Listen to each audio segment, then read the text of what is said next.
이상한 게 아니고 이렇게 사람을 이렇게 폭력적으로 만드는 게 이게 귀신인 거예요.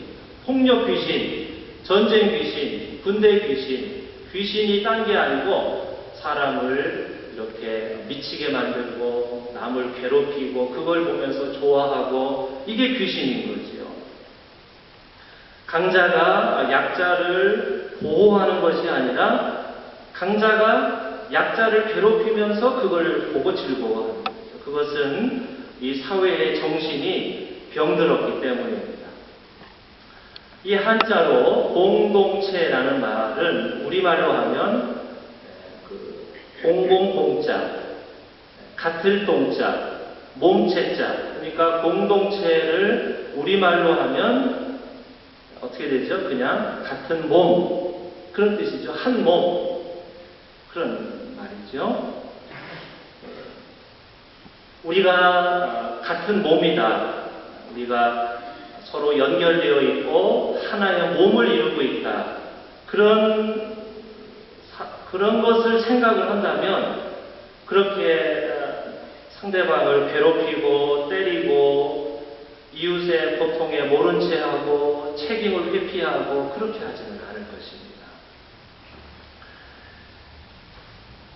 이런 면에서 2000년 전에 사도 바울 선생님이 설교한 오늘의 말씀 공동체, 한 몸 신앙은 우리들에게 많은 가르침을 줍니다. 바울은 로마 도시를 돌아다니면서 회당에서 복음을 전했습니다. 왜 그런 말이 있죠? 해외에서 중국 사람 10명이 모이면 식당을 차리고 일본 사람 10명이 모이면 회사 만들고 한국 사람 10명이 모이면 교회 만든다. 그런 말이 있는데 근데 유대인들도 실제로 그 탈무드나 유대교에 보면요 10명이 모이면 회당을 만들게 되어 있습니다. 그러니까 유대인들은 해외에서 꼭 일정한 숫자가 되면 회당을 만들어서 그곳에서 율법을 읽고 배웠습니다. 바울 당시에는 이스라엘 본토 땅에 사는 사람들보다 해외에 사는 교포들의 숫자가 훨씬 더 많았습니다. 오늘날의 한인교회가 한인 사회의 사랑방 역할을 하는 것처럼 회당도 이스라엘 사람들의 어떤 사랑방 역할을 했습니다. 로마의 대도시에는 여러 민족들이 섞여 살았는데 각 민족마다 자기들 나름대로의 이런 모임이 있었습니다. 이런 모임을 통해서 스스로를 보호하고 어떤 자치 경제를 유지했습니다. 여러분 그 미국에 처음에 유럽에서 이민자들이 몰려왔을 때 그 자기 민족끼리의 자기들이 스스로 보호하는 그런 모임이 있는 거예요. 예를 들어서 이탈리아 사람들은 마피아, 그 마피아가 이탈리아 사람들이 스스로 자기들을 보호하고 자기들의 경제를 일으키기 위해서 만든 자치 조직입니다. 근데 나중에는 이제 범죄 조직으로 변질되었습니다. 그러니까 이 회당은 로마 시대에 각 대도시에 사는 유대인들이 자기들이 모여서 율법을 공부하고 예배를 드리고 동시에 유대인들 자기들의 어떤 경제와 자기들의 권리를 대표하는 그런 역할을 회당이 한 것입니다. 그런데 그러면 회당 안에서 무슨 일이 일어났을까요? 회당 안에서 그러면 이스라엘 사람이라고 다 똑같느냐? 그게 아니고 회당 이스라엘 사람들 안에서도 그 안에서도 이제 서로 간에 차별이 있는 거예요. 지난주일에 말씀드린 것처럼 이제 회당 안에서 해외 교포들이 모이면 꼭 물어보는 것이 당신은 어디 출신입니까? 물어보는 거예요. 사울의 후손인 베냐민 지파와 다윗의 후손인 유다 지파 이 두 지파 예루살렘 남쪽 출신 이 두 지파는 자기들이 유대인 중에 진짜 유대인이라는 자부심이 정통 유대인이라는 자부심이 있어서 회당 안에서도 그렇게 주도권을 행사했습니다. 그래서 예를 들어서 어떤 동포가 이제 자기 회당에 오면 이렇게 물어보겠죠? 당신은 어느 지방 출신입니까? 이렇게 물어보면 이 사람이 저는 본래 사마리아에서 왔습니다. 이렇게 말을 하면 딱 그 말을 하는 순간 이렇게 생각을 하는 거죠. 아, 그러면 당신은 보나마나 피가 섞였겠군요. 사마리아는 이제 피가 많이 섞인 동네니까.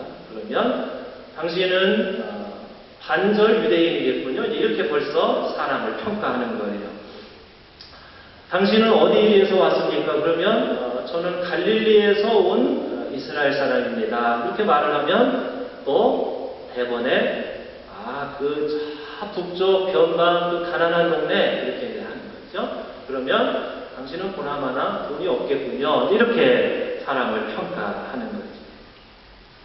같은 이스라엘 출신이라도 이렇게 어느 출신이냐에 따라서 그 회당 안에서도 이제 대우가 서로 달랐습니다. 같은 이스라엘 출신이면 그래도 처지가 나았습니다. 회당 안에는 이스라엘 사람들의 신앙을 존경해서 회당에 출입하는 이방 사람들이 있었습니다. 그런데 이제 그 유대교를 존경해서 회당에 들어오는 로마 사람들이 있었는데 두 종류가 있었겠죠. 첫째는 그 도시에서 인정받는 사회적 위치가 있고 영향력이 있는 사람. 그런 사람이 회당에 들어오면 이스라엘 사람들은 쌍수를 들어 크게 환영을 하죠. 왜? 어쨌든 유대인들은 소수민족이기 때문에 유력한 지위가 있고 명예가 있고 돈이 있는 사람이 회당에 들어오면 그 사람을 통해서 자기들이 권리를 보장받을 수 있기 때문에 도움을 받을 수 있기 때문에 로마 사람 중에 귀족이라든지 유명한 사람이 회당에 들어오면 크게 환영을 했습니다. 근데 반대로 당시 로마 사회에는 노예 출신 가난한 사람들이 많았습니다. 여기저기 도시를 떠돌아다니는 사람들. 그러니까 이 사람들은 어디에서도 보호를 받지 못하는 거예요. 그래서 가난한 로마 사람들 노예들이 자기를 보호받기 위해서 유대인들이 모이는 회당 안에 가입하기를 원하는 그런 가난한 로마 사람들이 있었습니다. 그러면 유대인들은 이 사람들을 어떻게 했을까요? 그냥 무조건 환영했을까요? 그러지 않았습니다. 유대인들 입장에서 보면 귀찮은 거예요. 이 사람들은 우리에게 뭔가 도움을 줄 사람들이 아니라 도움받으려고 회당에 들어오는 사람들이니까 유력한 사람이 올 때는 크게 환영을 했지만 이런 노예 출신 가난한 사람들이 들어올 때는 조건을 달아서 유대교의 율법을 철저하게 지켜야만 회당에 가입을 시켜준다든지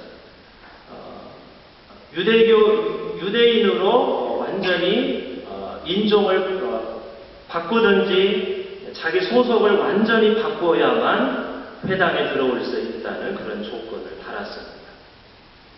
그런데 이런 회당의 이런 구조가 문제는 초대 교회에서도 이런 일들이 이제 회당과 똑같은 일들이 일어난다는 거예요. 이제 예수를 믿는 유대인들이 회당에서 떨어져 나와서 어느 집에서 모여서 이제 교회가 시작되었습니다. 처음에는 예수 믿는 유대인들만 모여서 교회가 시작되었는데 이제 시간이 지나면서 예수 믿는 로마 사람들이 이제 교회에 들어오기 시작하는 거예요. 그러니까 마찬가지로 초대교인들도 회당에 하는 방식대로 교회에 들어오는 사람들을 가려서 받기 시작하고 사람들을 차별하는 거예요. 도시에서 높은 지위에 있는 사람이 교회에 들어오면 그 사람을 환영하고 그러나 노예 출신 가난한 사람들이 교회에 들어오면 이런저런 조건을 따라서 마찬가지로 율법을 지켜야 된다. 할례를 받아야 된다. 정결법을 지켜야 된다. 그렇게 조건을 받았습니다. 바울은 이 사실에 대해서 크게 분노했습니다. 이방 사람들, 교회에 들어오는 로마 사람들에게 율법과 정결법을 요구해서는 안 된다 주장했습니다. 부자가 교회에 오든 가난한 사람이 오든지 간에 예수를 믿기 위해서 교회 안에 들어오는 사람들에게는 어떠한 차별도 두어서는 안 된다고 주장했습니다. 오늘 우리가 읽은 고린도전서 12장 교회 안에서 그 사람이 유대 사람이든지 그리스 사람이든지 종이든지 자유인이든지 우리 모두는 한 성령으로 세례를 받아서 한 몸이 되었습니다. 한 성령을 마셨습니다. 지체는 여럿이지만 몸은 하나입니다. 그러므로 눈이 손에게 말하기를 너는 나에게 쓸데없다 그렇게 말하면 안 되고 머리가 발에게 말하기를 너는 나에게 쓸데없다 그렇게 말할 수 없습니다. 뿐만 아니라 몸의 지체 가운데서 약하게 보이는 지체가 오히려 더 귀합니다. 이것이 바울 선생님의 메시지입니다. 여러분, 그러니까 초대교회의 성도님들 가운데도 이제 손 같은 교인이 있고, 눈 같은 교인이 있고, 발 같은 교인이 있고, 그런 거죠. 여러분, 자, 제가 여쭤보겠습니다. 손과 발이 있습니다. 그러면 손과 발 중에 어느 게 더 귀하고 어느 것이 더 천합니까? 당연히 손이 귀하고 발이 천합니다. 그렇죠? 발은 발바닥이잖아요. 맨 밑에 있잖아요. 보이지도 않잖아요. 그리고 땅을 걸어야 되니까 더럽잖아요. 당연히 손과 발 중에 발이 훨씬 더 천하죠. 자, 또 여쭙게 보겠습니다. 눈과 귀 중에 어느 게 귀하고 어느 게 천합니까? 당연히 눈이 귀하고 귀가 천합니다. 눈은 얼굴의 한가운데 있잖아요. 하지만 귀는 얼굴의 내 끝에